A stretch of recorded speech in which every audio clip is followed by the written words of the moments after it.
Ethiopia's northernmost region of Tigray is at the center of an ongoing civil conflict involving ethno-regional militias, the federal government, and the Eritrean military that has attracted the concern of humanitarian groups and external actors since November 2020. The Tigray People Liberation Front, TPLF, the primary political party representing Tigray, has a history of dominating leadership coalitions and politics at the national level despite Tigrayans representing an ethnic minority.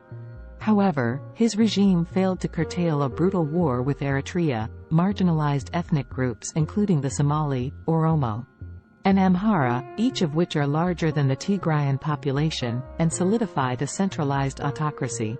The TPLF continued to govern Ethiopia after his passing in much the same manner. Tigrayan control of the national government came to an end in 2018, with the ascension of Prime Minister Abiy Ahmed Ali, who was heralded by international actors and Ethiopians alike as the country's new hope for peace and ethnic harmony. This was also how Abiy saw himself. He promised early in his premiership to heal broken trust between Ethiopia's ethnic enclaves and create a sense of community. Multiple delays of long-promised national elections and the declaration of an extension on Abiy Ahmed's first term as prime minister in June 2020 drew ire from Tigrayan leadership.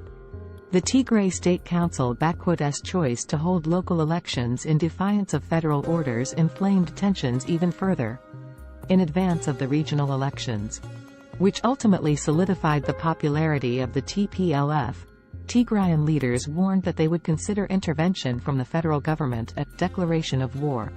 Following the TPLF's regional victory, Abiy accused Tigrayan troops of attacking a federal military camp to loot weapons. On November 4, 2020, Abiy Ahmed ordered Ethiopian National Defense Force, ENDF, troops north to begin a military operation known as the Mekelle Offensive in Tigray, named for the region's capital city. The offensive increased in severity over the next few months as Tigrayan troops, Tigray Defense Force, or TDF, ramped up their military response.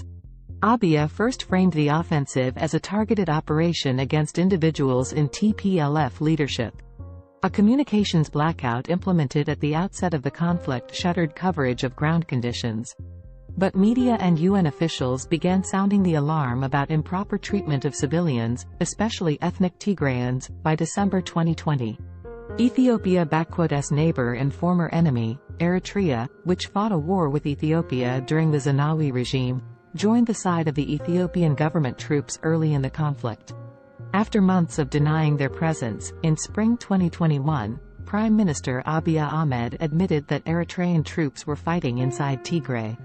According to an Amnesty International report released in February 2021, Eritrean troops targeted and killed over 100 civilians and unarmed people in the Tigrayan city of Aksum in December 2020.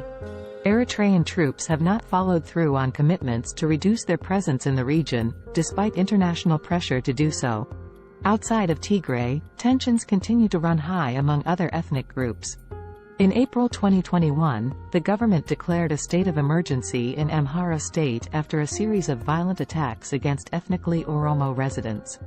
Oromia's own regional army has allied itself with the Tigrayans in the civil war, whereas militants from Amhara and Afar, regions bordering Tigray, have been accused of assisting federal troops, even attacking civilians they suspected to be Tigrayan or affiliated with the TPLF.